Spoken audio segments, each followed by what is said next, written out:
जब साधक उस पराकाष्ठा की साधना पर पहुंच जाता है ना, तब आप उसके आगे किसी भी न्यूड महिला को रख दीजिए, अंधकार का समय हो, कोई नंगी महिला नाच रही हो, फिर भी उसको आकर्षण नहीं होगा।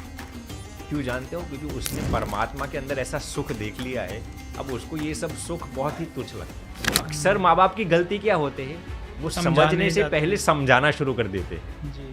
तो आप उनको समझिए ये क्यों ऐसा करते हैं कि बच्चे आपके पार्टीज करने के लिए जाते हैं, बच्चे मान लीजिए आपका शराब भी पीते हैं, आपकी लड़की स्कर्ट्स पहनकर बाहर घूमती है। हर एक बच्चे को अटेंशन चाहिए, हर एक बच्चे को एक्सेप्टेंस चाहिए, हर एक बच्चे को वैलिडेशन चाहिए। यदि आप उसको अटेंशन नहीं दे रहे, एक्सेप्टेंस नहीं दे रहे, वैलिडेशन नहीं दे रहे, तो वो ये सभी चीज़ बाहर ढूंढने के लिए जाएगा। जब भी आप जैसे किसी संत को हम सुनते हैं तो हमें भी लगता है कि आध्यात्म की तरफ जाएं। अगले दिन ही दिमाग चलता है कि पैसा कमाना है, घर परिवार वालों के लिए। पड़ोसी ने इतनी बड़ी गाड़ी ले ली, पड़ोसी ने स्विट्ज़रलैंड ट्रिप कर ली, हमारे बच्चे तो अभी तक गए नहीं, उसके बच्चे इस स्कूल में पढ़ रहे हैं, और फिर एक प्रेशर सोसाइटी का सा क्रिएट होता है। तो स्वामी जी, सभी लोग आध्यात्म की तरफ पता नहीं कैसे जा पाएंगे, लेकिन इस भागती दौड़ती जिंदगी में जी कैसे बैलेंस क्रिएट करें और अध्यात्म में उसके क्या सॉल्यूशंस हैं? पुरुष ऐसा सोचते हैं कि हम हमारी मैस्कुलिन एनर्जी दिखाकर महिलाओं को अट्रैक्ट कर लेंगे। गलत है, महिलाएं ऐसे नहीं सोचती। महिलाओं को इससे इतना ज़्यादा ताल्लुक नहीं है, उनको ऐसा पुरुष चाहिए जो उनको समझ सके।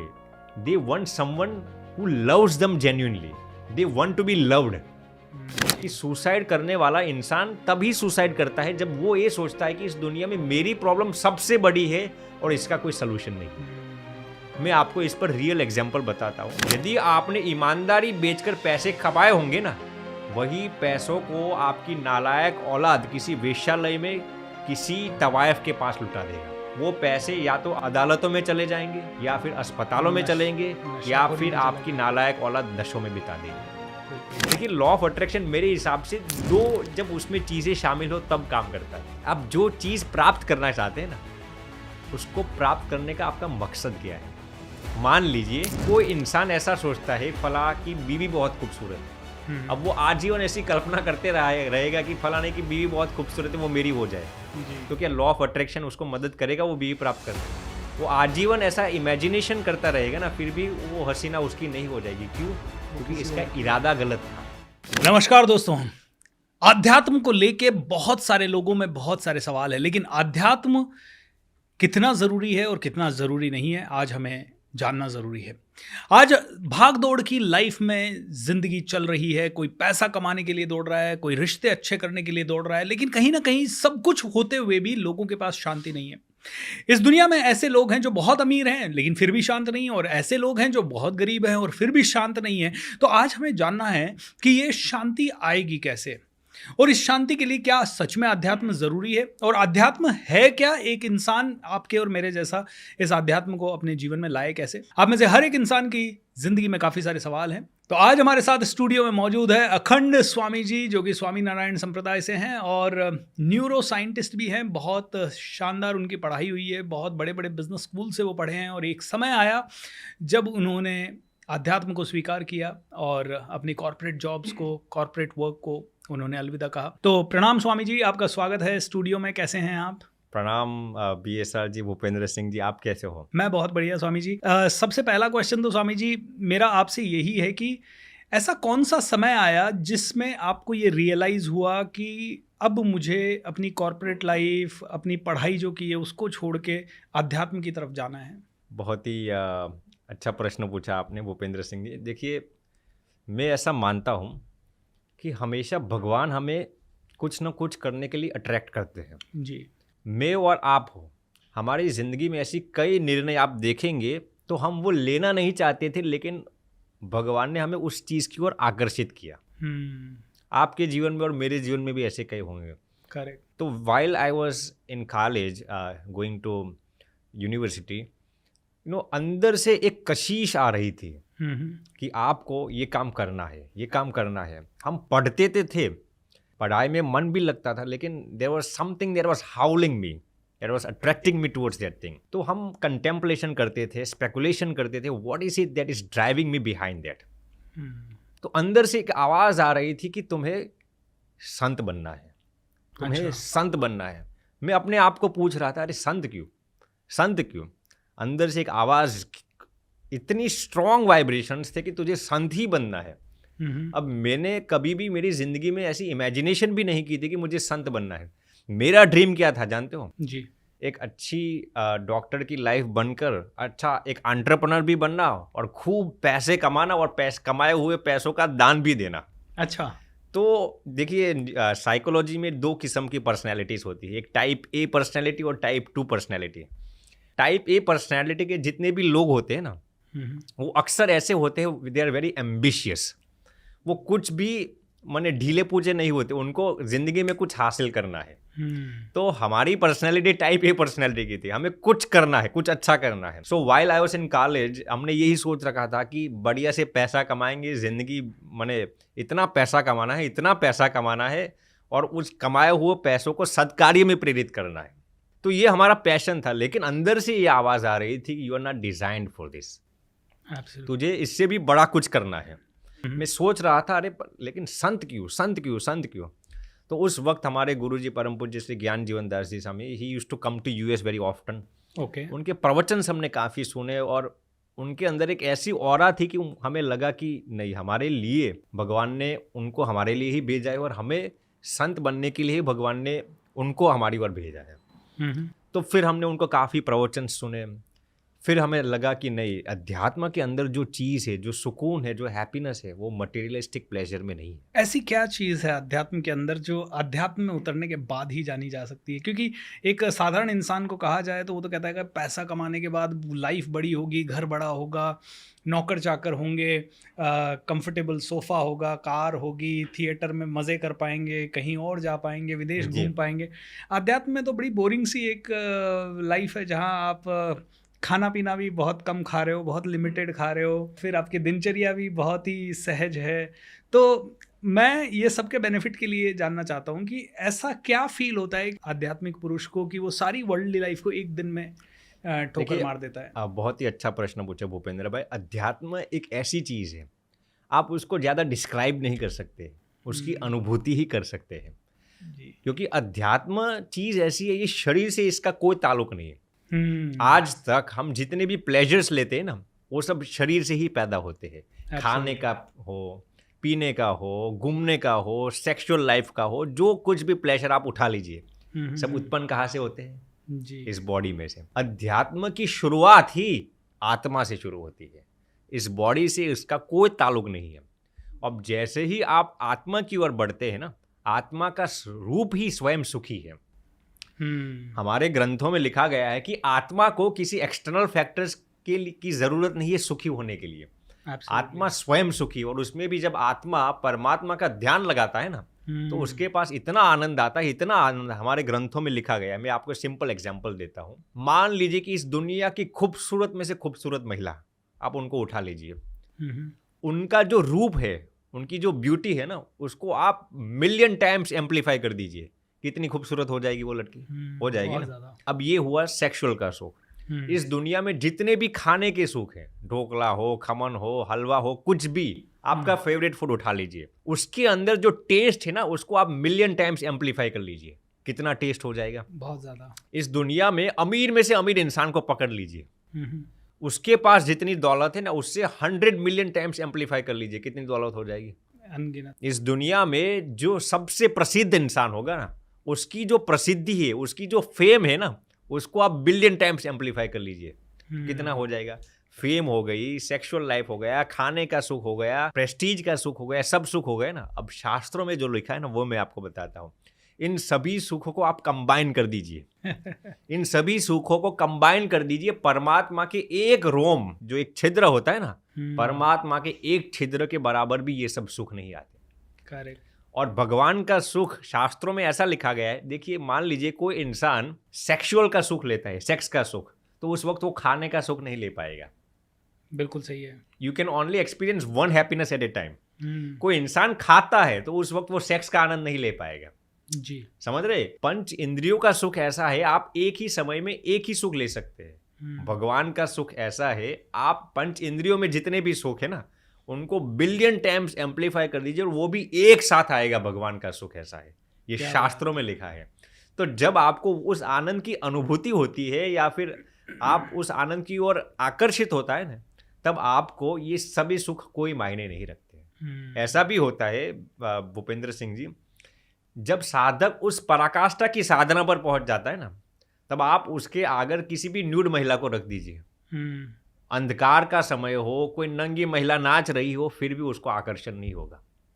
क्यों जानते हो? क्योंकि उसने परमात्मा के अंदर ऐसा सुख देख लिया है, अब उसको ये सब सुख बहुत ही तुच्छ लगता है। आप उसके अंदर पैसों के ढेर कर दीजिए, करोड़ों मिलियन डॉलर्स के ढेर कर दीजिए, उसके आगे एक बार जो परमात्मा की आनंद की अनुभूति कर लेता है ना, उसको ये सब तुच्छ लगता है। अब स्वामी जी, यहाँ पे प्रश्न ये उठता है कि अब जब भी आप जैसे किसी संत को हम सुनते हैं तो हमें भी लगता है कि आध्यात्म की तरफ जाएं, लेकिन संसार है, अगले दिन ही दिमाग चलता है कि पैसा कमाना है जी। घर परिवार वालों के लिए। पड़ोसी ने इतनी बड़ी गाड़ी ले ली, पड़ोसी ने स्विट्ज़रलैंड ट्रिप कर ली, हमारे बच्चे तो अभी तक गए नहीं, उसके बच्चे इस स्कूल में पढ़ रहे हैं, और फिर एक प्रेशर सोसाइटी का सा क्रिएट होता है। तो स्वामी जी, सभी लोग आध्यात्म की तरफ पता नहीं कैसे जा पाएंगे, लेकिन इस भागती दौड़ती जिंदगी में जी कैसे बैलेंस क्रिएट करें, और आध्यात्म में उसके क्या सॉल्यूशंस हैं? बहुत बढ़िया प्रश्न पूछा। देखिए, पहले तो मैं ये बता दूं कि सन्यासियों के नियम अलग होते हैं, आप गृहस्थी के नियम। हम ये नहीं कहते कि आप सब कुछ त्याग कर हमारे जैसे हो जाए जी, क्योंकि त्याग मन से किया जाता है। बिल्कुल। शरीर का त्याग तो एक निमित्त है, त्याग मन से होता है। तो अब पहली चीज तो है, आपने जो पूछा कि नॉर्मल गृहस्थ इंसान, नॉर्मल सांसारिक इंसान वो अध्यात्म के साथ कैसे जुड़ सकता है। तो इसका एक प्रबल उपाय ये है, भगवान श्री कृष्ण ने जो गीता में कहा है, कर्म पर आपका अधिकार है, फल पर नहीं। बिल्कुल। अब मैं आपको समझाता हूँ इसको। देखिए, इस गीता जी, पूरे गीता जी में जितने भी श्लोक है ना, सबसे ज्यादा मिसइंटरप्रिटेशन इस श्लोक का हुआ है। एब्सोल्युटली। लोग क्या समझते हैं, कर्म करते रहो, फल की चिंता मत करो, कर्म करते रहो, फल की चिंता मत। ये सबसे बड़ी बेवकूफ़ी है। मान लीजिए आप यदि ऐसा सोचेंगे कि मुझे अगले साल मेरा वेट 110 kg से और मुझे 75 कर देना है। मान लीजिए कोई इंसान ऐसा सोचता है कि मेरा वेट 110 kg से और 75 kg कर, अब वो ऐसा मैनिफेस्टेशन ही नहीं करेगा, वो ऐसी गोल ही नहीं रखेगा, तो क्या उसका वेट कम होगा? वो ऐसा सोचता है कि भैया मैं प्रयत्न करूंगा, हुआ तो कम हुआ ना हुआ वो भगवान पर लेना है। तो भगवान इस श्लोक में ऐसा नहीं कहते। भगवान क्या कहते हैं, जब आपको कर्म करना है ना, पूरी आसक्ति के साथ उस कर्म को कीजिए। आपको यदि वेट कम करना है तो पूरी अटैचमेंट के साथ लग जाइए मेहनत करने में, और उसके बाद जो परिणाम आए ना, फिर डिटैच हो जाना, उससे अटैच। मान लीजिए कि कोई इंसान ऐसा सोचता है कि उसको यूपीएससी की एग्जाम्स देनी है, तो वो पहले से ही ऐसा सोचेगा भैया मैं मेहनत करूंगा, अब फल देना न देना वो भगवान के हाथ में। ये गलत तरीका है। मेहनत पूरी जोर से कीजिए, पूरी शिद्दत से मेहनत कीजिए, पूरा माने आप इसमें रूबरू हो जाइए। जब फल आए ना, तब डिटैच हो जाइए। यही भगवान ने अर्जुन को भी कहा, युद्ध कर और पूरी शक्ति से कर। अब लोगों को आज स्ट्रेस और डिप्रेशन क्यों आता है जानते हो? वो कर्म करते वक्त इतनी मेहनत नहीं लगाते, जैसे ही फल आता है ना, वो ऐसा कहते हैं अरे मैंने तो इतना सोचा था, ऐसा फल मिलना चाहिए, इतना टर्नओवर होना चाहिए मेरे बिजनेस। अरे बेवकूफ़, तूने इतनी मेहनत ही नहीं की तो फिर फल कैसे मिलेगा? और कर्म करते समय ध्यान कहीं और रहता है, कहीं पर होता है। तो ये आज के युग में डिप्रेशन और स्ट्रेस से पर होने का सबसे नायाब उपाय भगवान श्री कृष्ण ने गीता में बताया है। कर्म करते वक्त पूरी आसक्ति के साथ कीजिए, जैसे ही कर्म पूरा हो जाए डिटैच हो जाए। लोगों को आज डिप्रेशन आने का कारण ही यही है, कर्म करते वक्त मेहनत नहीं करते, फल जब उनकी आशा के मुताबिक नहीं आता तो डिप्रेशन में चले जाते हैं। हाँ स्वामी जी, एक बहुत बड़ी समस्या जी हर दूसरे परिवार में है, हस्बैंड वाइफ का झगड़ा। जी दोनों कमा रहे हैं, दोनों पढ़ रहे हैं, एक नहीं भी कमा रहा तो भी दोनों इक्वली पढ़े लिखे हैं, अच्छे खासे पढ़े लिखे हैं, और यहाँ ईगो, अहंकार छोटी छोटी बातों पे उपजता है। महिला कहती है कि भाई मैं दिन रात घर का काम करती हूँ तो मुझे वो रिस्पेक्ट क्यों नहीं मिलता। आदमी कहता है मैं दिन रात कमाता हूँ तो मुझे वो रिस्पेक्ट क्यों नहीं मिलता। जी कैसे ये ब्रिज ऐसा सुंदर बने कि दोनों के अंदर प्रेम पनपे और ज़्यादा अच्छी गृहस्थी चले? बहुत ही शानदार प्रश्न पूछा है। देखिए, हर एक आज जैसे विदेशों में प्रॉब्लम होने लगे, वैसे हमारे देश में भी आज कभी कभार होने लगे। जी देखिए, पहले तो मैं बताता हूँ कि पति और पत्नी जो इनका जो नाता है ना, ये मैं आपको बहुत ही नायाब बात बताता हूँ। ये यूनिवर्सिटी ऑफ फ्लोरिडा का ये रिसर्च है कि अक्सर पुरुष महिला के साथ शादी करने का एक प्रमुख कारण क्या है जानते हो? अपनी बीवी को कंट्रोल में रखने का। बीवी भी, महिला भी पुरुष के साथ लग्न क्यों करती है? वो ऐसा सोचती है कि मेरा पुरुष मेरे कंट्रोल में आ जाए। तो शादी करके लोग करना क्या चाहते हैं? एक दूसरे को इनडायरेक्टली, बोलते नहीं है, इनडायरेक्टली एक दूसरे को कंट्रोल में लेना चाहते हैं। ये पुरुष, ये मेरा पति मेरे अधीन होना चाहिए। पति ऐसा सोचता है कि पत्नी मुझे हर चीज पूछ कर ही करनी चाहिए। तो ये भाव जब तक नहीं जाएगा ना, डोमिनेशन का जो भाव है वो नहीं जाएगा ना, जब तक पति ये नहीं सोचेगा कि भैया पत्नी है लेकिन मेरी गुलाम थोड़ी है। बिल्कुल। तो ये भाव जो है दोनों के प्रति, पहले तो आप एक दूसरे को नियंत्रण करने का भाव दूर कर दीजिए, एक दूसरे को कंट्रोल में रखने का भाव दूर रखिए। फिर आप ऐसा सोचिए कि आप उनके लिए क्या कर सकते हैं। देखिए आजकल लोग शादी कर लेते हैं लेकिन डिवोर्स क्यों ज़्यादा होते जाते हैं? दोनों एक दूसरे के पास सुख लेना चाहते हैं। करेक्ट। यूनिवर्सिटी ऑफ आर्कांसस का ये रिसर्च है कि पति पत्नी अक्सर एक दूसरे का शादी करने के बाद उनका मकसद क्या होता है? मैं उसको कैसे नोच लूँ, उसको कैसे नोच। पत्नी ये सोचती है कि उसके पास से सेक्सुअल प्लेजर कैसे ले लूँ, पति ये सोचता है कि उसके पास से मैं सेक्सुअल प्लेजर कैसे ले लूँ। भैया शादी का एक छोटा सा मकसद है सेक्सुअल प्लेजर, बाकी तो शादी का मेन मकसद शास्त्रों के आधार पर एक दूसरों की सहायता करने का है, एक दूसरों की उपयोगिता में आने का है, एक दूसरों की मदद करने का शादी का मकसद होना चाहिए। लेकिन आज लोग ये नहीं सोचते, या तो रूप ढंग से शादी कर लेते हैं या फिर मैं उसकी संपत्ति को कैसे नोच लूँ। मकसद क्लियर नहीं है ना, इसलिए पति और पत्नी के बीच झगड़े बहुत होते हैं। बट स्वामी जी, मकसद जब हम छोटे हुए, पैदा हुए, देखा संसार में सभी शादियां कर रहे तो हमने भी कर ली क्योंकि नहीं कर रहे तो लोग कहते हैं अरे इसकी अभी तक 30 का हो गया शादी नहीं हुई, 35 का हो गया शादी नहीं हुई। तो ये कहाँ तक सही है? शादी सिर्फ उम्र के कारण करना या सिर्फ सभी लोग कर रहे हैं इसलिए करना? और अगर मकसद ढूंढेंगे तो हर आदमी इतना इंटेलिजेंट तो नहीं है कि मकसद ढूंढ पाए। देखिए ये आपका प्रश्न बहुत नायाब है, लेकिन मैं बताता हूँ। देखिए दूसरे लोग आपको कहते हैं शादी कर लीजिए, इसलिए आप करेंगे ना तो आप पछताएंगे। आपका मैं वाकई बताता हूँ, आप जो भी चीज़ करते हैं ना इस दुनिया में, जैसे हम पॉडकास्ट करते हैं अभी फिलहाल, तो उसका एक मकसद होना चाहिए।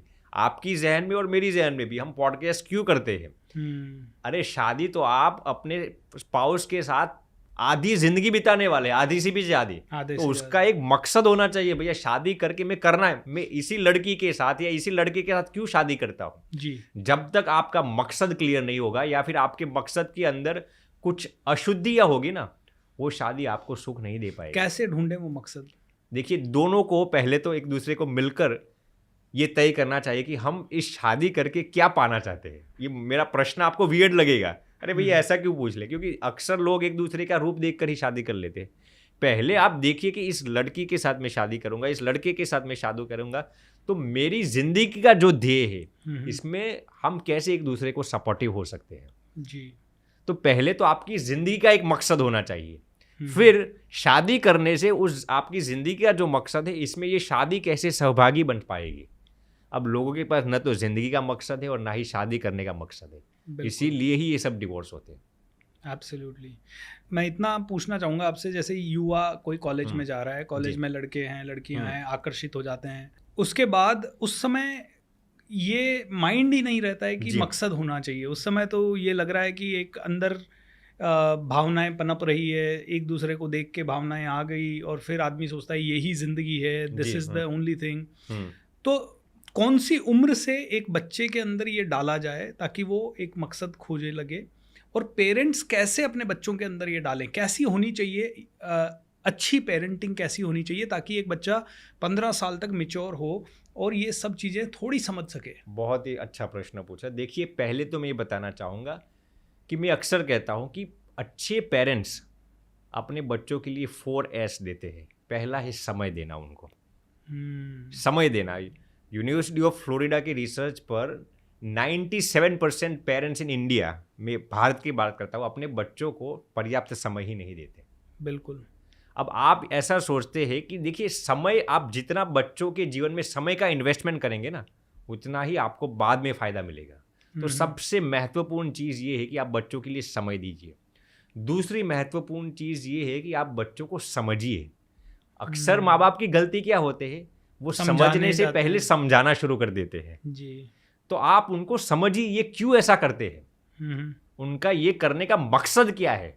देखिए मैं एग्जांपल देता हूँ कि बच्चे आपके पार्टीज करने के लिए जाते हैं, बच्चे मान लीजिए आपका शराब भी पीते हैं, आपकी लड़की स्कर्ट्स पहनकर बाहर घूमती है, तो उसका एक कारण होना चाहिए। हर एक बच्चे को अटेंशन चाहिए, हर एक बच्चे को एक्सेप्टेंस चाहिए, हर एक बच्चे को वैलिडेशन चाहिए। यदि आप उसको अटेंशन नहीं दे रहे, एक्सेप्टेंस नहीं दे रहे, वैलिडेशन नहीं दे रहे, तो वो ये सभी चीज़ बाहर ढूंढने के लिए जाएगा। Very true.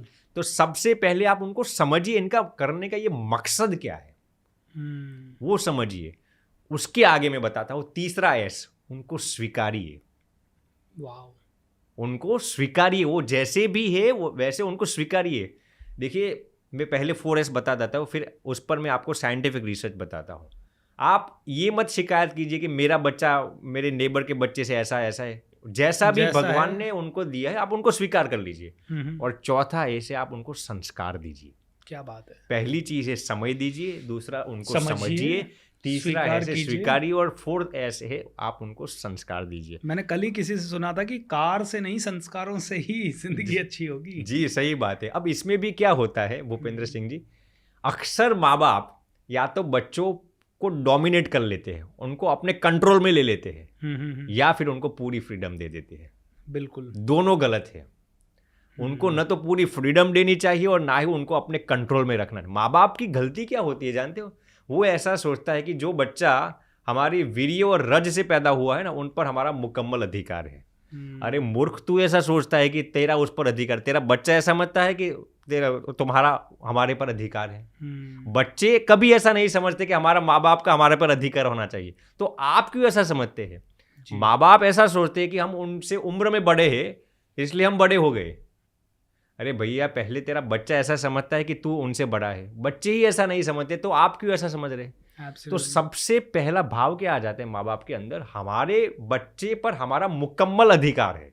ये सबसे गलत पेरेंटिंग का तरीका है। आप कभी भी उन पर अधिकार जमा कर कुछ भी मत करना।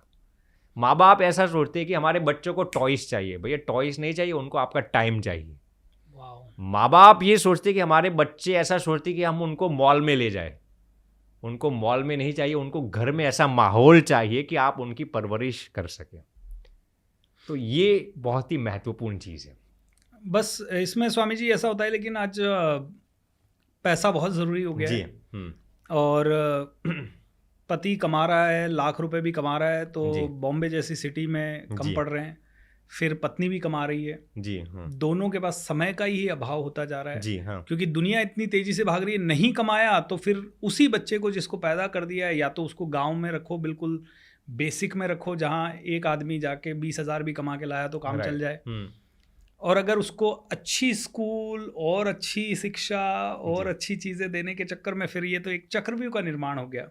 अच्छा, यहाँ कोई ज़रूरी नहीं कि बच्चे की इच्छा है, खुद की पेरेंट्स की भी इच्छा है कि मैं तो अच्छी सोसाइटी में रहूँ, तो इस चक्रव्यूह में समय देना कहाँ पॉसिबल है? क्योंकि आज समय ही सबसे कम हो रहा है। आज एक व्यक्ति 12 बजे तक भी जाग के काम कर रहा है तो भी उसके पास समय नहीं है। देखिए, आपने प्रश्न सही पूछा, लेकिन मैं आपको ये कहता हूँ, यदि आपको समय निकालना है ना, आप कहीं से भी समय निकाल लेंगे। मैं आपको इस पर एक छोटा सा एग्जाम्पल देता हूँ। आपने बराक ओबामा का नाम सुना हो, अमेरिका के राष्ट्रपति थे जी। अब उनकी जो स्केड्यूल थी ना, वो जब अमेरिका के राष्ट्रपति 8 साल तक रहे, 8 साल तक, वो जब राष्ट्रपति थे तब उनकी 2 बेटियां थी, दोनों छोटी उम्र की थी, शायद 12 उम्र से भी कम उम्र थी उनकी। अब मैं आपके उनके रियल लाइफ इंसिडेंट्स बताता हूँ। वो जब अमेरिका के राष्ट्रपति थे, हर दिन 6:15 बजे उनकी जितनी भी मीटिंग्स होती थी ना, सब पूरी कर देते थे। 6:15 बजे मीटिंग्स पूरी करके 6:30 बजे अपने घर पे चले थे, माने व्हाइट हाउस में ही। उनकी पत्नी मशल और 2 बिटिया के साथ कंपलसरी मैंडेटरी हर दिन डिनर लेते थे 6:30 बजे।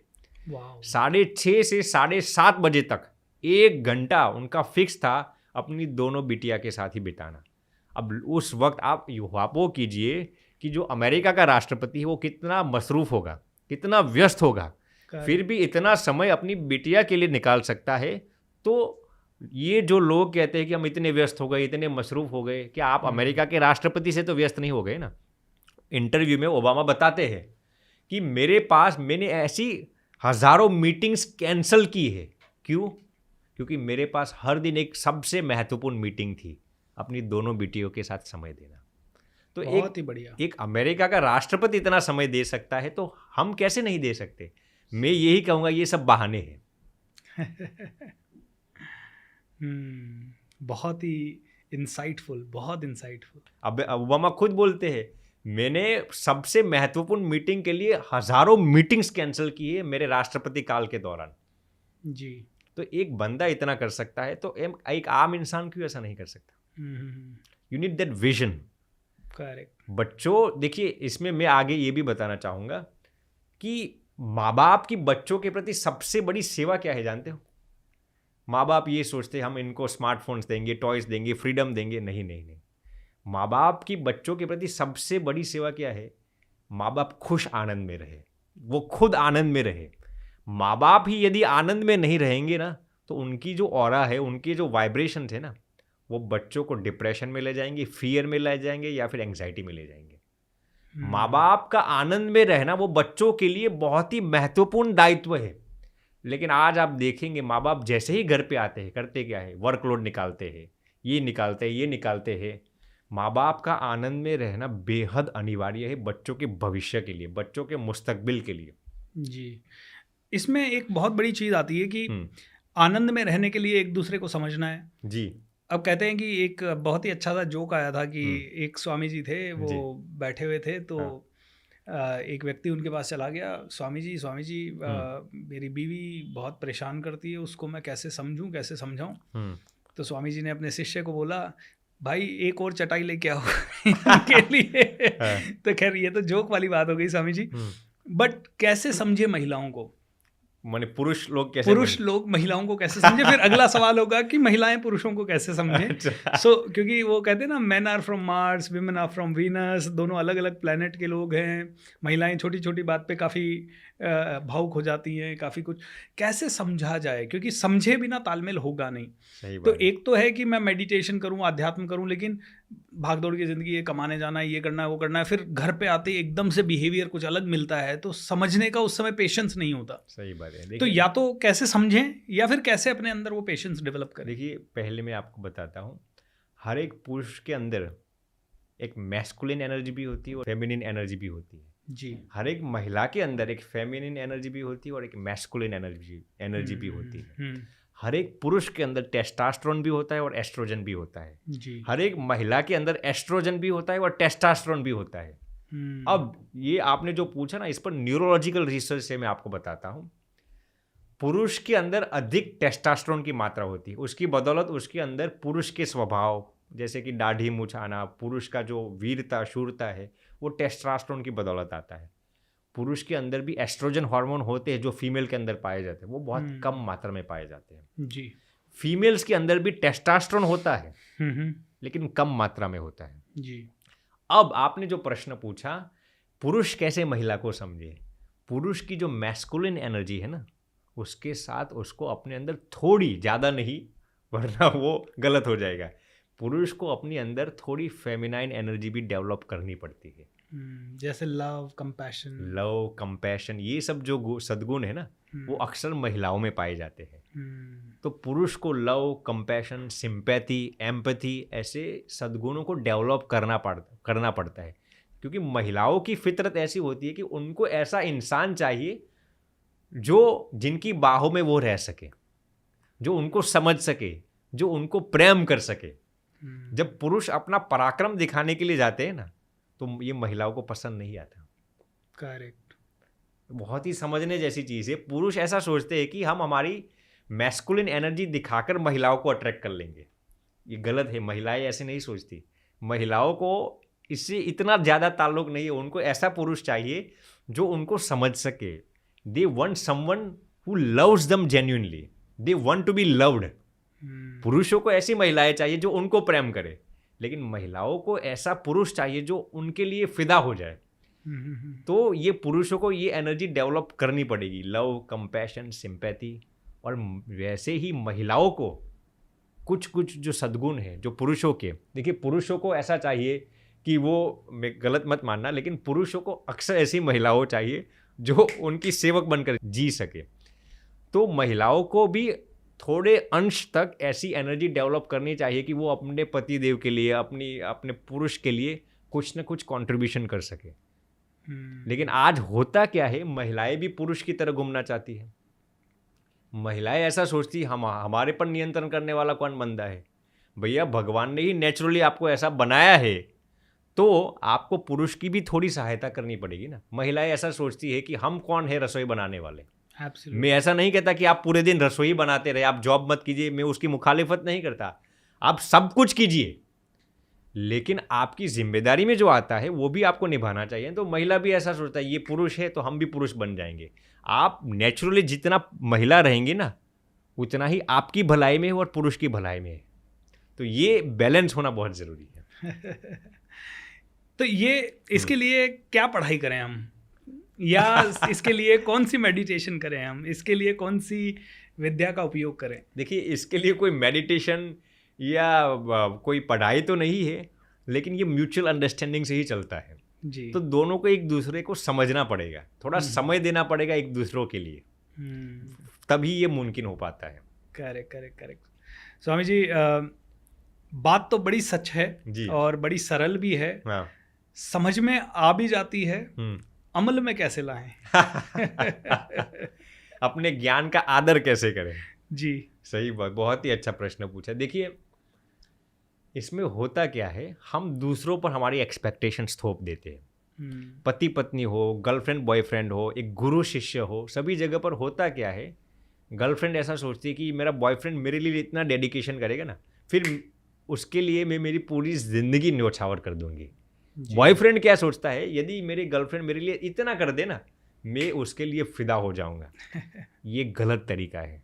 हम एक्सपेक्टेशन सामने थोप लेते हैं ना, आपको अपने से ही आगाज़ करना पड़ेगा, अपने से ही इसकी शुरुआत करनी पड़ेगी। मान लीजिए कि आपकी पत्नी आपको किसी भी कार्य में सहायता नहीं दे रही है, आप प्रयोग करके देखिए, आप सब कुछ उनके लिए कीजिए, उल्टा कीजिए। आप ये मत सोचिए कि ये मेरे लिए कुछ नहीं करती, मैं क्या, टिट फॉर टैट वाला रिलेशनशिप नहीं चलेगा। Absolutely. आप पहले उनके लिए 100% डेडिकेट हो जाइए, बिल्कुल, बिना किसी अपेक्षा से कि मैं उसके लिए डेडिकेट हो जाऊंगा तो फिर वो मेरे लिए डेडिकेट हो जाएंगे। ऐसा भी मत सोचिए। 100% आप उनकी भलाई के लिए जीना शुरू कर दें जी। एक दिन ऐसा आएगा कि पुरुष हो या स्त्री हो, उसके अंदर आमूल तब्दीली आ जाएगी, एब्सोल्यूट मेटामॉर्फोसिस उनके अंदर आ जाएगी। लेकिन पहले हमें वो जी के दिखाना पड़ेगा। स्वामी जी, अभी एक केस बड़ा वायरल हो रहा है, एक लड़का अतुल करके उसने सुसाइड किया जी। 80 पेजेस का उसने नोट भी लिखा, सुसाइड नोट लिखा, 2 घंटे का उसने सुसाइड वीडियो बनाया जी। और काफ़ी टॉर्चर हो गया था। और ऐसी ही कई महिलाएं भी हैं जो अपने पति के बिहेवियर के कारण शायद सुसाइड जैसी चीज़ें कर लेती है। कई लोग जो सुसाइड कर रहे हैं, उस सुसाइड को एक तो रोकें कैसे, क्या कर सकते हैं जिससे कि आदमी एटलीस्ट उस लेवल पे ना चला जाए? बिल्कुल सही बताया। और मुझे पता है कि युद्ध की तैयारी तब करनी चाहिए जब शांति चल रही है। तो इस समय जब लाइफ बिल्कुल बैलेंस है, उस समय उस चीज़ की तैयारी करनी है कि ज़िंदगी में मन इतना स्ट्रांग हो जाए कि कभी भी हम इतने कमज़ोर ना पड़ें कि हमें अपने जीवन को ख़त्म करना चाहिए। तो ऐसे कौन से आध्यात्मिक प्रोसेसेस हैं या जीवन जीने के तरीके हैं जिससे कि मन उतना स्ट्रांग हो जाए कि पूरी विपत्तियाँ आ जाए? जैसे था ना कि महाभारत का युद्ध चल रहा है, फिर भी श्री कृष्ण शांत खड़े हैं। ऐसे ही हमारी ज़िंदगी में ये युद्ध चल रहा है, कैसे उस लेवल पे शांति आए ताकि इस तरह का ड्रामेटिक स्टेप कोई ना उठाए? जी देखिए, इसमें 2 स्टेपों में मैं इसको तकसीम करता हूँ। पहला स्टेप ये है, जो सुसाइड करते हैं ना, उनके इर्द गिर्द के लोगों को क्या सावधानी रखनी चाहिए, वो पहले मैं बताता हूँ। जी देखिए, अक्सर लोग जो सुसाइड करते हैं ना, रिसर्च ये कहता है कि उनके इर्द गिर्द में जितने भी रिश्तेदार हो, जितने भी उनके रिलेटिव्स हो, जितने भी उनके मित्रगण हो ना, उन्होंने उनके संकेतों को इग्नोर किया था।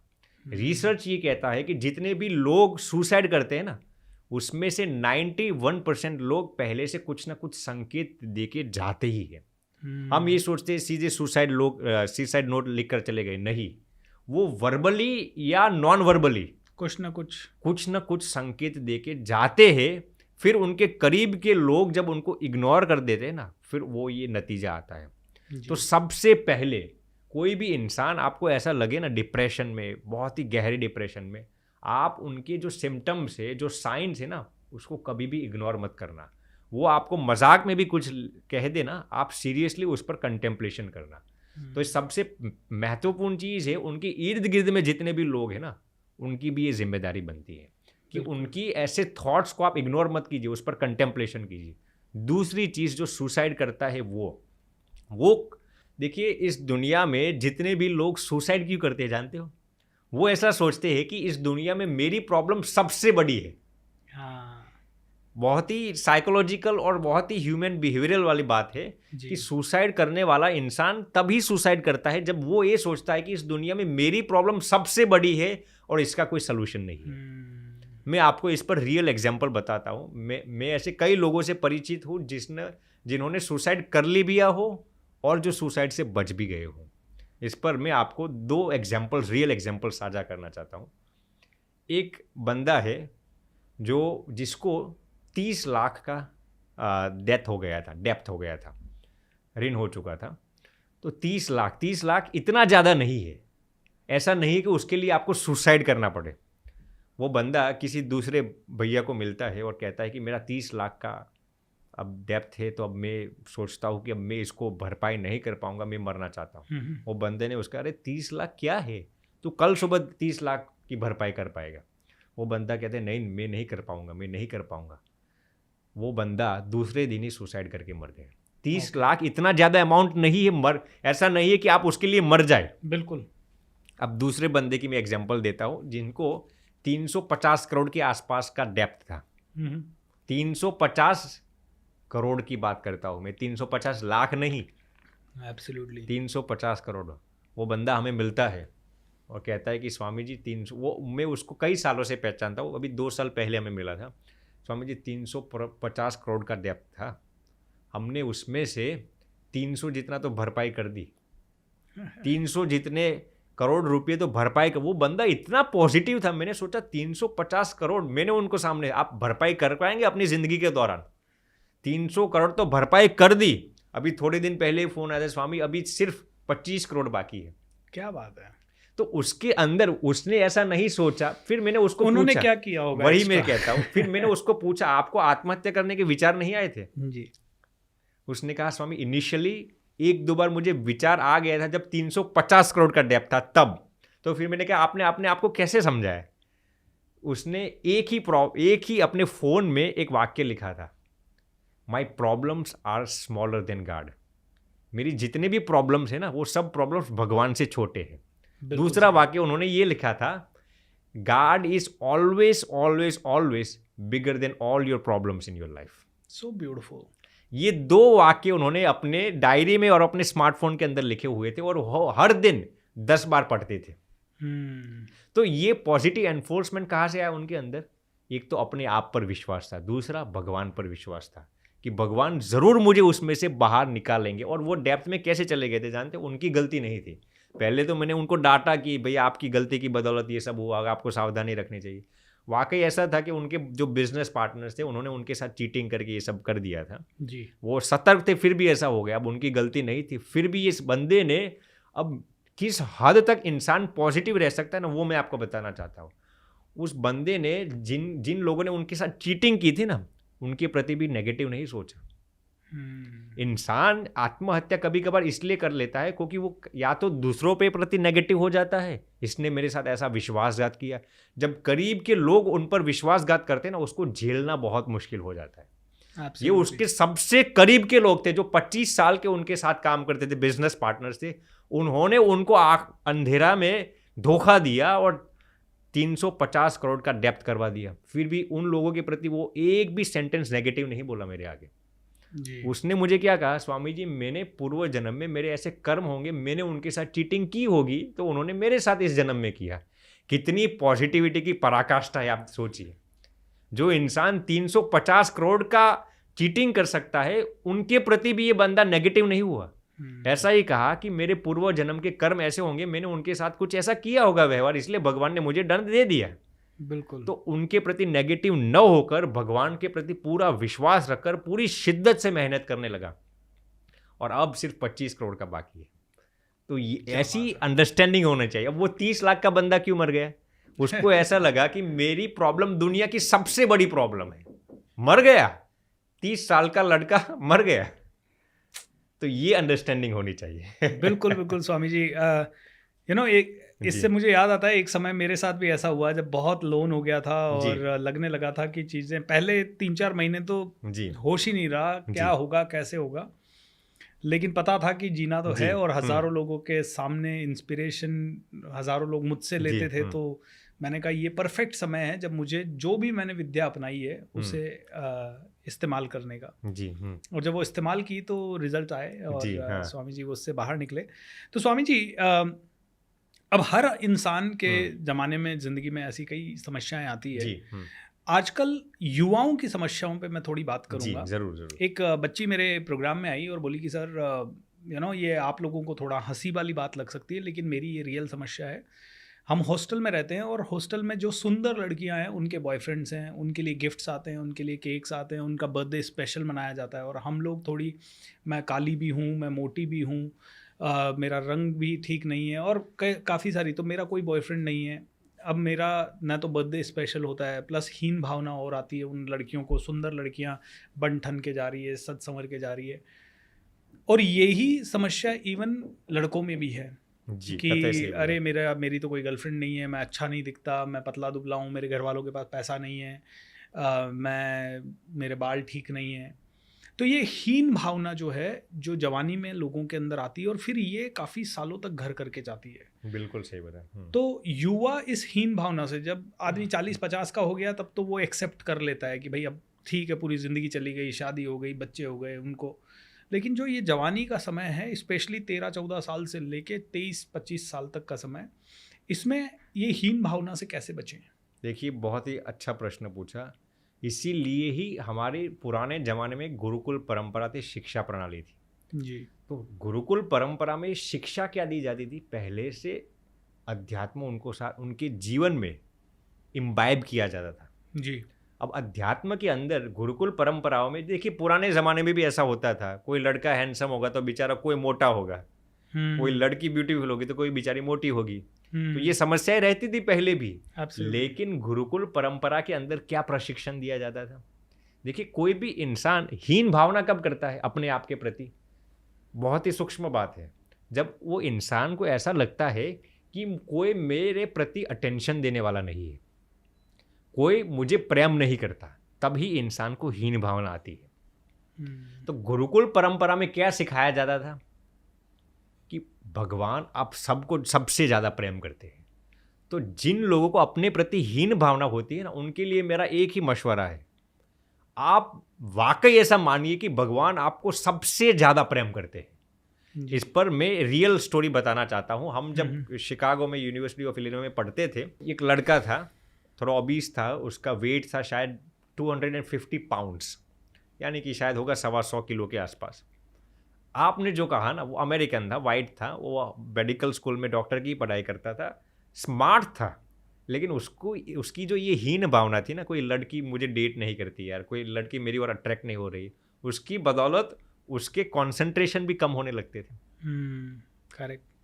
स्मार्ट था बंदा, लेकिन हर एक स्टूडेंट की ये क्रेविंग रहती है कि उसके पास गर्लफ्रेंड हो या जो कुछ हो।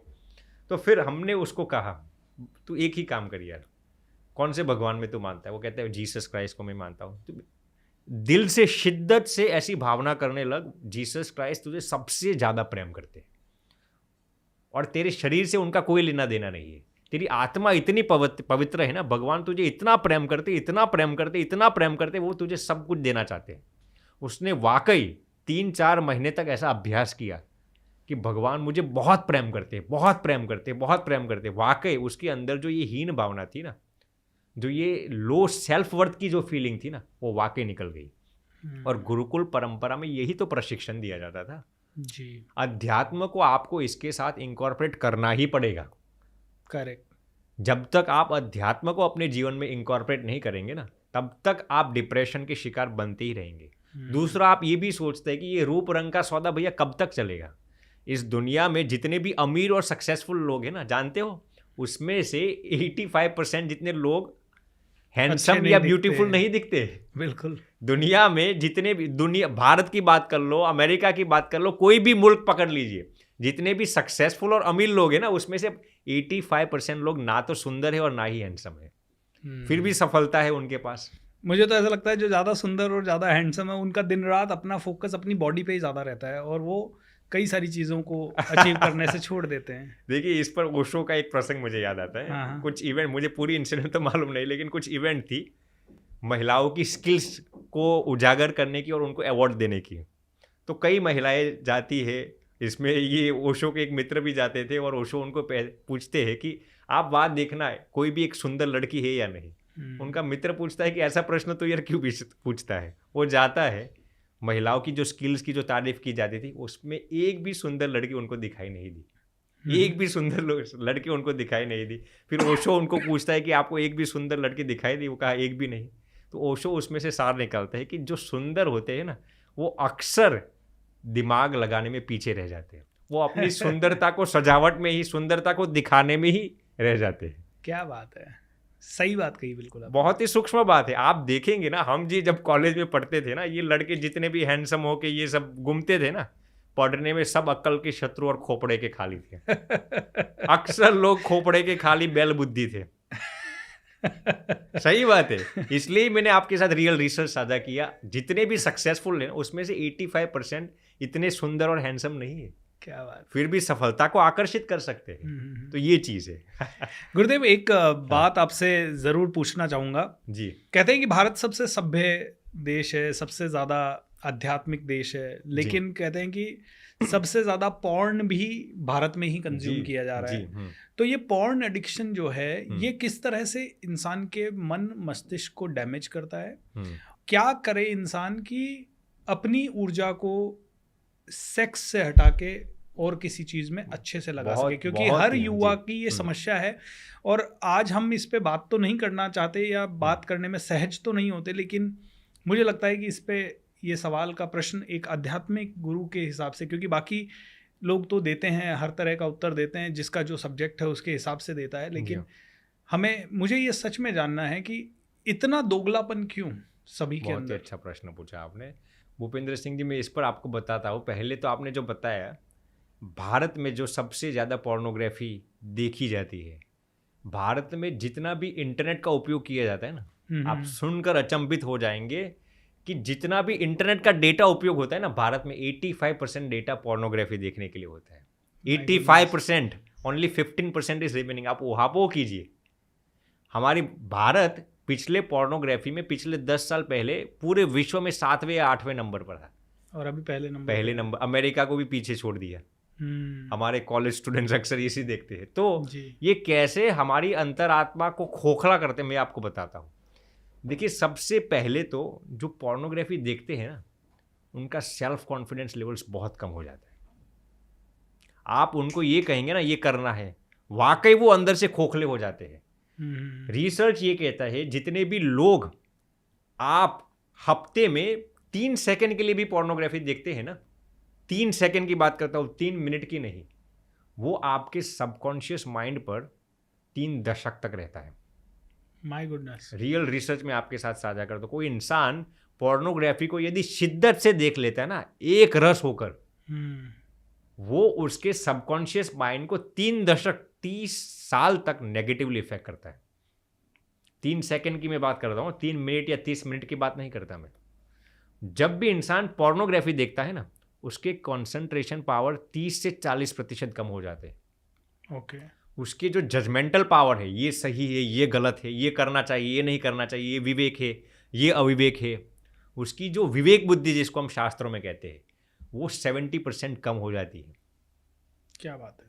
पोर्नोग्राफी के हिसाब से स्टूडेंट्स के कंसंट्रेशन पावर कम हो जाते हैं, जजमेंटल पावर कम हो जाते हैं, उनकी जो सहन शक्ति है वो कम हो जाती है, जो विवेक बुद्धि है वो कम हो जाती है, और सबसे महत्वपूर्ण चीज, इंसान भगवान से दूरी कर लेता है।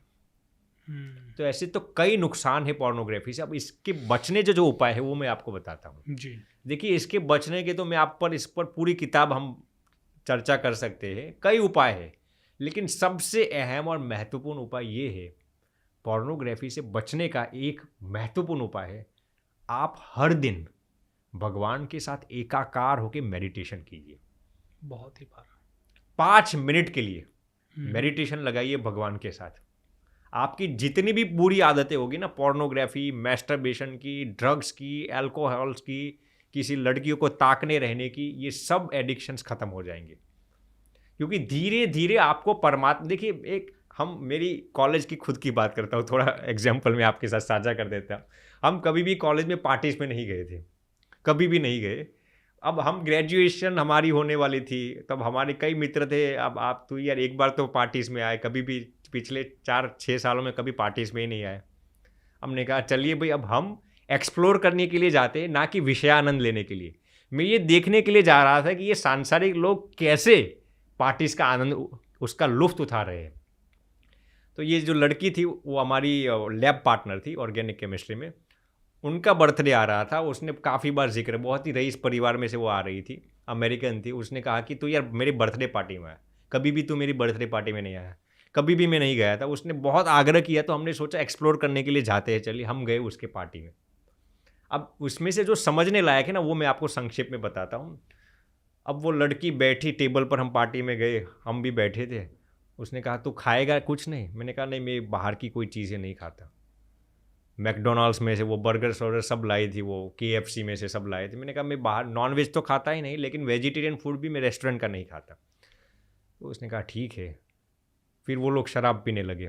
मैंने कहा वो उसने मुझे पूछा तू शराब बराब नहीं पीता? मैंने कहा मैं शराब भी नहीं पीता। फिर वो जूस लाई। मैंने कहा जूस भी मैं आप लोगों के हाथों का नहीं पीता, क्योंकि आप लोग मीट वाले हाथों से लेके आते, कुछ नहीं लिया। फिर उसने मुझे एक प्रश्न पूछा कि न तो तू गर्लफ्रेंड बॉयफ्रेंड का आनंद लेता है, ना ही तू ये सेक्सुअल प्लेजर लेता है, ना ही तू ये खाने का आनंद लेता है, तुझे आनंद मिलता कहाँ से है? ये अमेरिकन लड़की मुझे पूछती है। तो मैंने कहा कि बहन क्षमा प्रार्थी हूँ, लेकिन एक थोड़ा खराब एग्जाम्पल आपके साथ साझा करूँ। पहले तो मैंने उसको बहन कहा था, उसको ठीक नहीं लगा, क्योंकि वो हमारे साथ अलग नाता बनाना चाहती थी। तो मैंने कहा बहन, मैं आपको एक ग्रॉस एग्जाम्पल देता हूँ।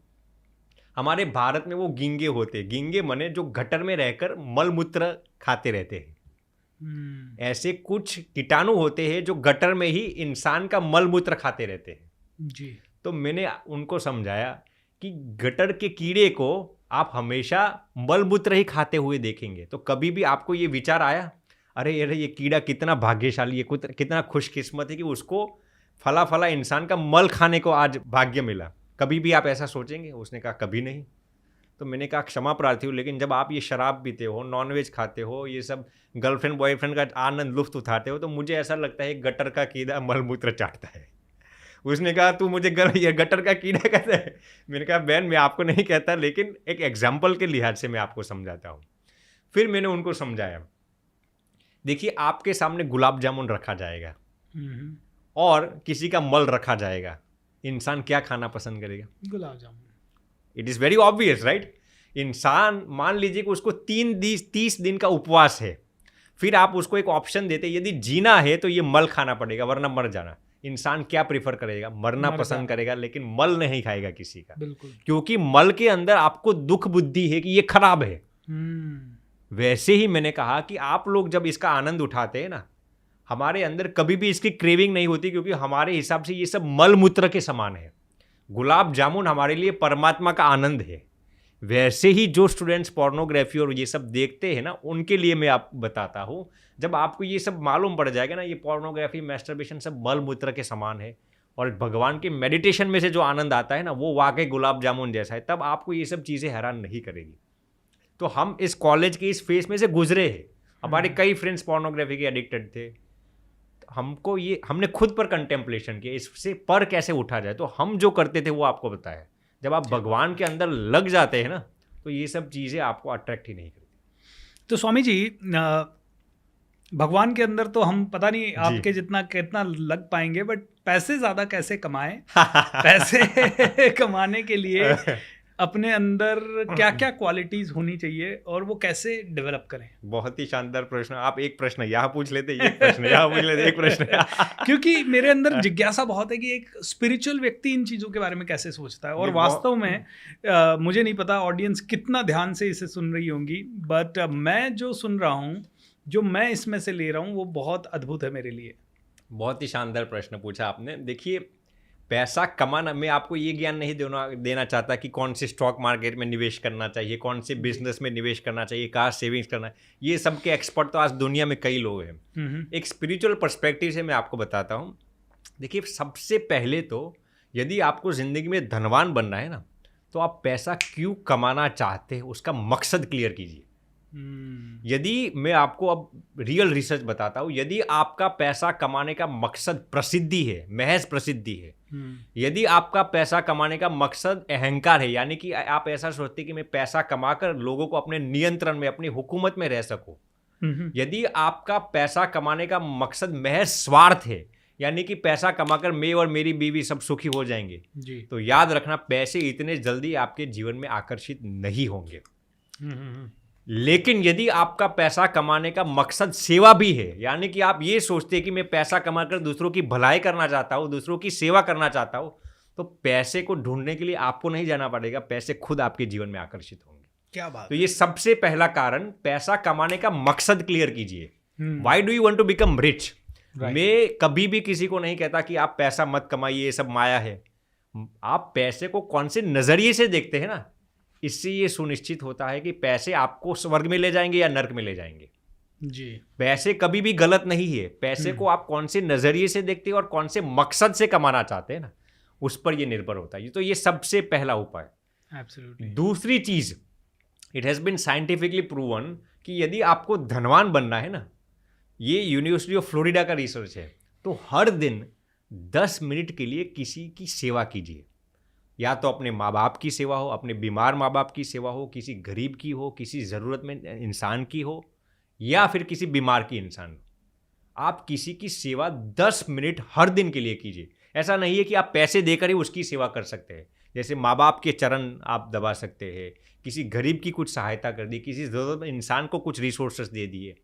हर दिन यदि आप 10 मिनट के लिए किसी की सेवा करेंगे ना, मैं आपको गारंटी के साथ कह सकता हूँ 6 महीने के अंदर पैसे आपके जीवन में आने लगेंगे। ये सेवा करने का इतना पावरफुल और आपका डेवलप होता है, क्योंकि जब आप किसी की सेवा करते हैं ना, तो उनकी दुआओं अनायास आपके जीवन के अंदर आ जाती है। क्या बात है। हर दिन हो सके तो 10 मिनट माँ बाप के साथ तल्लीन होकर माँ बाप की सेवा कीजिए।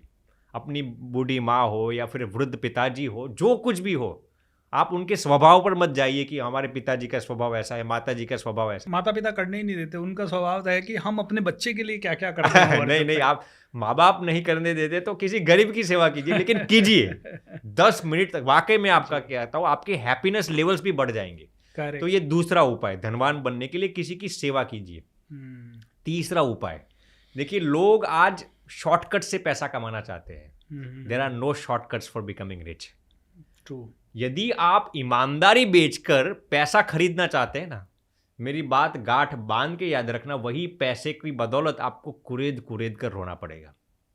यदि आपने ईमानदारी बेचकर पैसे कमाए होंगे ना, वही पैसों को आपकी नालायक औलाद किसी वेश्यालय में किसी तवायफ के पास लुटा देगा। यदि किसी ने ईमानदारी बेचकर पैसे कमाए होंगे ना, वो पैसे या तो अदालतों में चले जाएंगे, या फिर अस्पतालों में चलेंगे, या फिर आपकी नालायक औलाद नशों में बिता देगी। इसलिए ईमानदारी से पैसा कमाने में देर जरूर लगती है, लेकिन वही दौलत कायम रहती है। इसलिए तीसरी महत्वपूर्ण चीज ये है कि ईमानदारी को बेचकर कभी भी पैसा कमाने का संकल्प मत कीजिए। I am repeating this, there are no shortcuts for becoming rich. Swami ji, लोगों को आजकल पता ही नहीं है कि ईमानदारी क्या है और बेईमानी क्या है। वो तो कहते हैं हक है हमारा, हम गवर्नमेंट सीट पे बैठे हैं, गवर्नमेंट सीट पे सभी लोग घूस खा के ही काम कर रहे हैं, तो हम भी थोड़ा सा ले लेते हैं, इसमें गलत क्या है। ये ऐसे ही कई लोग प्राइवेट नौकरी में जा रहे हैं, तो वो कहते हैं कोई काम नहीं कर रहा तो मैं भी क्यों काम करूँ थोड़ा बहुत। ठीक है सर, तनख्वाह तो सबको आनी ही है, 2-4 घंटा कर लेंगे काम। तो ये भी तो बेईमानी है, काम चोरी भी बेईमानी है। वो भी बेईमानी है, सही बात है। हाँ, तो लोगों को ये थिन लाइन ही नहीं पता है कि बेईमानी क्या है। तो स्वामी जी, ये सेल्फ अवेयरनेस जो ये सारी चीज़ें तो तब आती है इंसान के अंदर जब आदमी सेल्फ अवेयर हो। जी। अभी मेडिटेशन करना आज भागदौड़ की ज़िंदगी में मान लो 15-20 मिनट आधा घंटा कर भी ले इंसान, ऐसा क्या उपाय है जिससे चलते चलते मेडिटेशन हो जाए, ये सेल्फ अवेयरनेस दिन भर डेवलप्ड रहे, दिन भर आदमी ज़्यादा से ज़्यादा इसके ऊपर समझ सके कि हाँ ये गलत है ये सही है, क्योंकि ये अवेयरनेस कैसे डेवलप करें? देखिए, आपने बहुत अच्छा प्रश्न पूछा भूपेंद्र सिंह जी। मेडिटेशन, पहले तो मैं ये क्लियर करना चाहता हूँ, लोग क्या समझते हैं कि मेडिटेशन हमेशा बैठकर आंखें बंद कर कर ही किया जाता है। ये गलत परिभाषा है। मेडिटेशन में ऐसा ज़रूरी नहीं है कि आप बैठकर ही कर सकते हैं, आंखें बंद ही होनी चाहिए। वो मेडिटेशन का एक तरीका है, आप वो तरीकों को भी अपना सकते हैं। देखिए, अब मेरी खुद की बात करता हूँ, मैं हर दिन 8 घंटे चलता हूँ। हर दिन मैं अक्सर 6 से 8 घंटा हर दिन चलता हूँ। ट्रैवलिंग हो ना, फिर भी समय निकाल कर मैं कहीं से समय निकाल लेता हूँ। अब हम क्या करते हैं, चलते चलते कभी कभार हम, देखिए मेडिटेशन में भी 2 प्रकार है। या तो आप खुद के साथ समय बिताते हैं या फिर परमात्मा के साथ।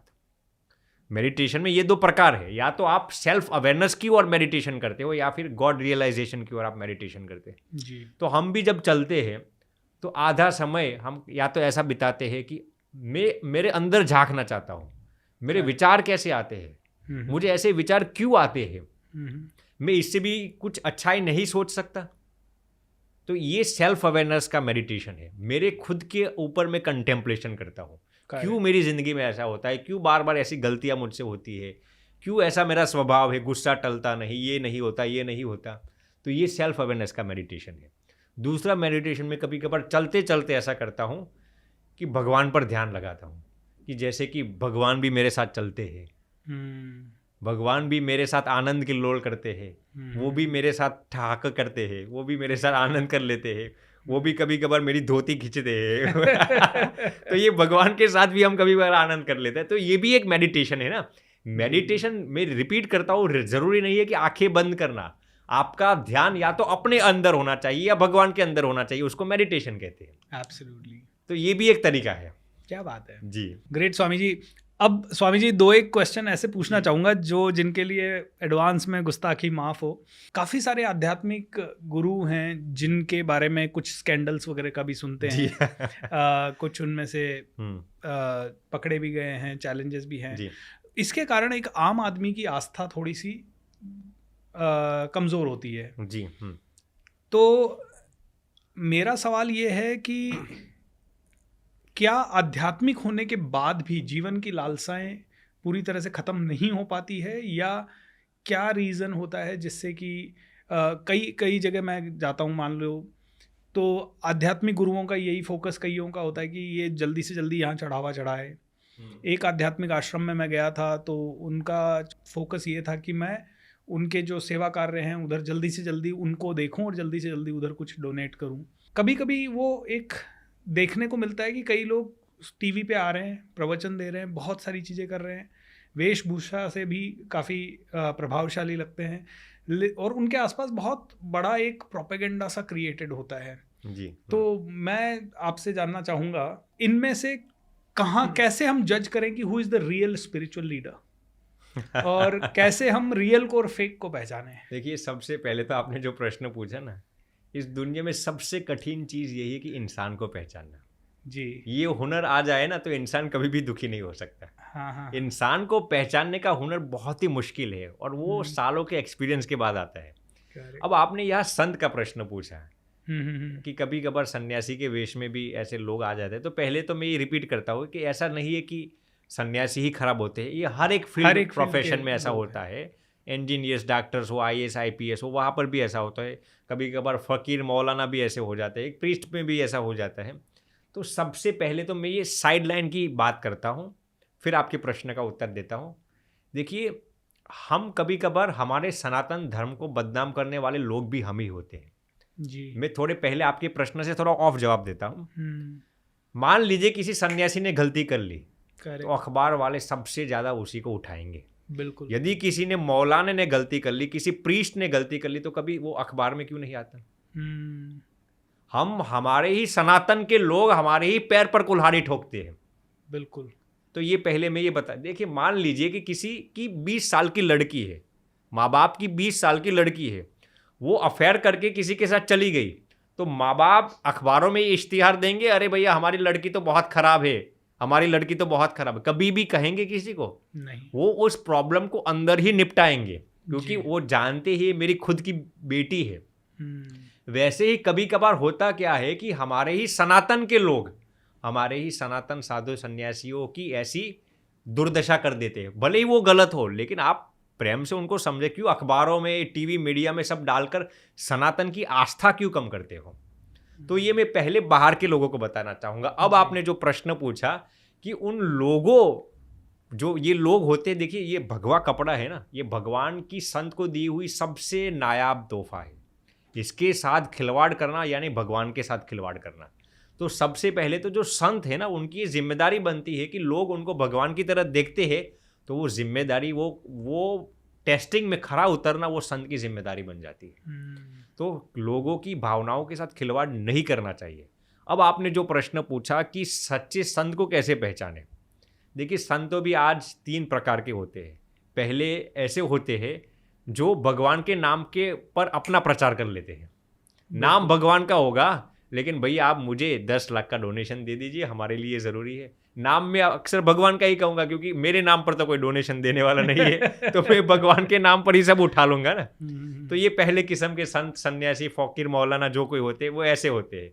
नाम भगवान का, लेकिन प्रचार अपना ही संस्थान में दान आना चाहिए, अपने ही शिष्य बढ़ने चाहिए। यदि उनका शिष्य किसी दूसरे की प्रवचन सुनेगा, दूसरे के कथाएं सुनेगा, तो उनको ईगो पे ले लेते हैं, नहीं अच्छा लगेगा। वो कहेंगे आपको निष्ठा नहीं है, आपको समर्पण नहीं है।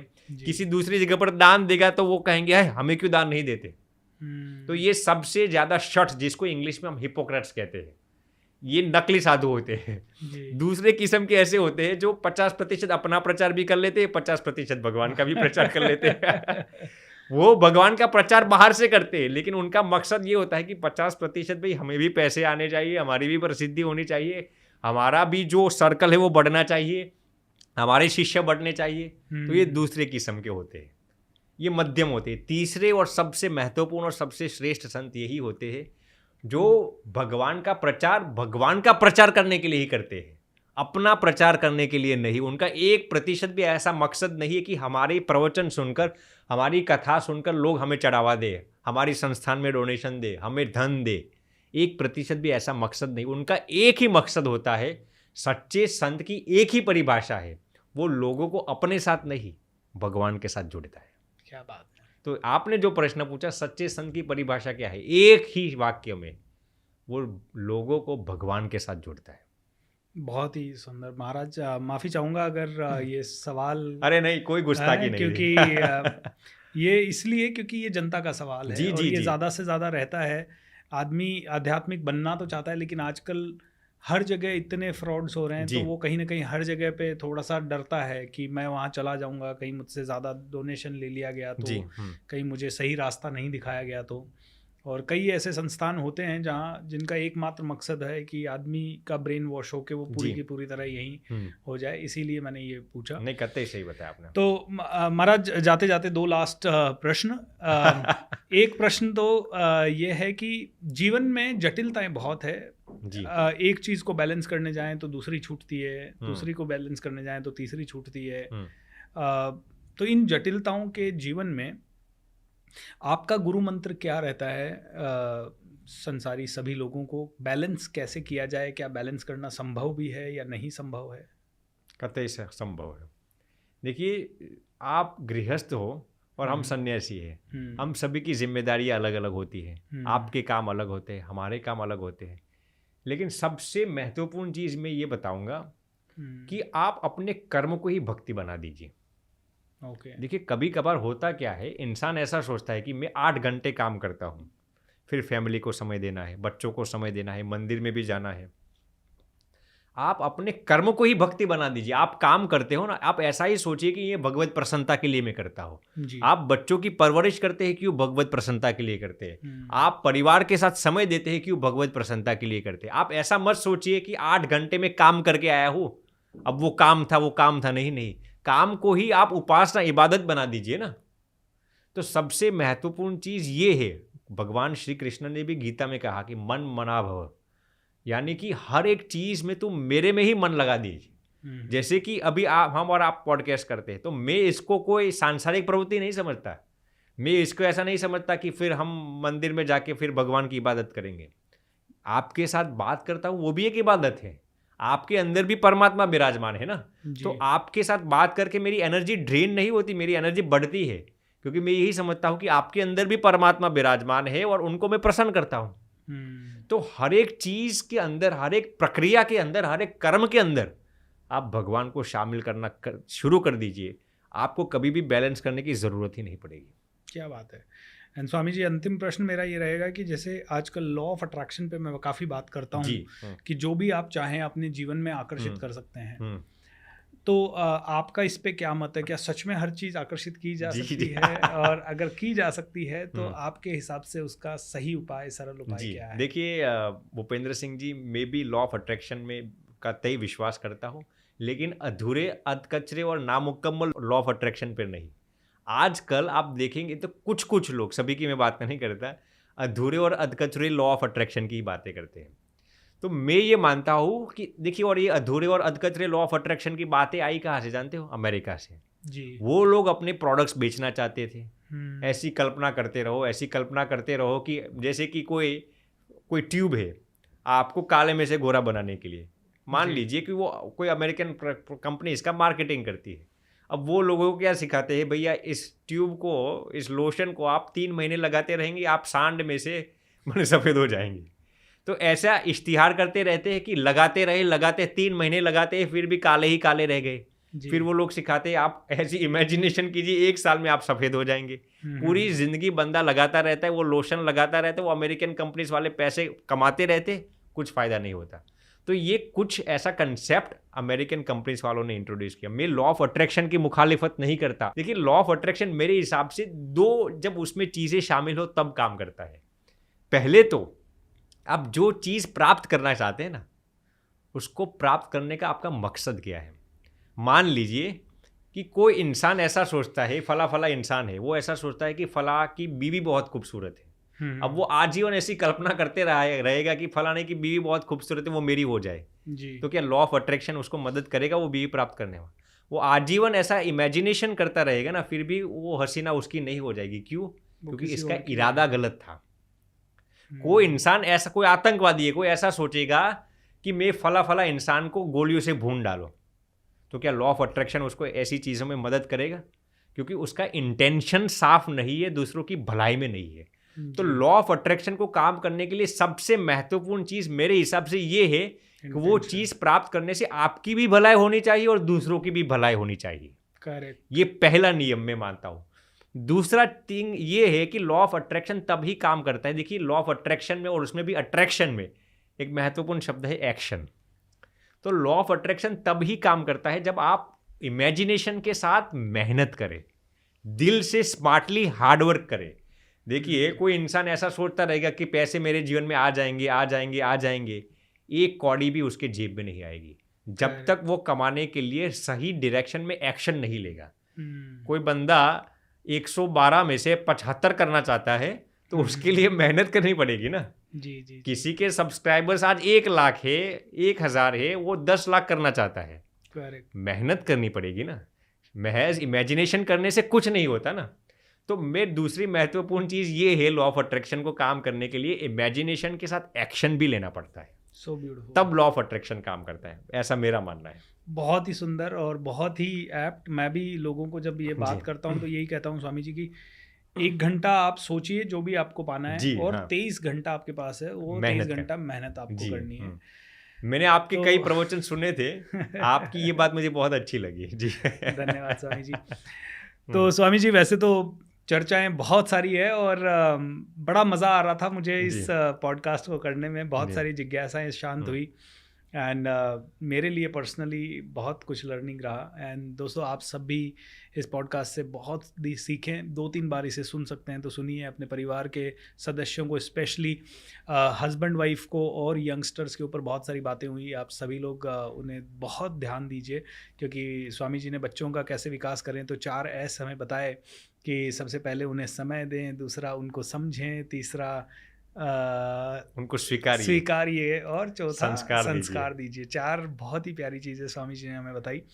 तो ऐसे ही मैं भी स्वामी जी इस पॉडकास्ट को फिर से देखूंगा, क्योंकि मेरा ऐसा मानना है कि 1 घंटा ही सीखें, लेकिन उसे अच्छा सीखें और जीवन में उसे अपना लें तो ज़्यादा अच्छा हो सकता है। तो दोस्तों, ये थे अखंड स्वामी जी हमारे साथ, और इतना ज्ञान, इतना नॉलेज। और स्वामी जी, आपने इतना बड़ा स्टेप उठाया अपने जीवन में और आज हज़ारों लोगों पर आप रोशनी फैला रहे हैं, उसके लिए आपका तहे दिल से शुक्रिया। हमें भी बहुत बहुत आनंद आ गया। भूपेंद्र सिंह जी आइए एक थम मिला देते हैं बस। ग्रेट ग्रेट स्वामी जी, बहुत ही बढ़िया। और आप, मैं कहूँगा आप स्वामी जी के साथ साथ एक मित्र जैसी फीलिंग आपके साथ आ रही है। Thank you so much. दोस्तों, ये थे अखंड स्वामी जी और इस पॉडकास्ट में बहुत सारी बातें आपने सीखी होगी। आपके कोई और प्रश्न हैं जो आध्यात्मिक प्रश्न हो और उनका सोल्यूशन आपको चाहिए तो नीचे इस पॉडकास्ट में ज़रूर शेयर करें आपके प्रश्न, एंड इसे अपने घर परिवार वालों को ज़रूर दिखाएं। लंबा हो सकता है पॉडकास्ट, लेकिन बहुत महत्वपूर्ण है। सो स्वामी जी, जल्द ही मुलाकात होगी। धन्यवाद, आपका आशीर्वाद ऐसे ही बनाए बहुत रखें। बहुत धन्यवाद। थैंक यू सो प्रणाम मच। प्रणाम प्रणाम।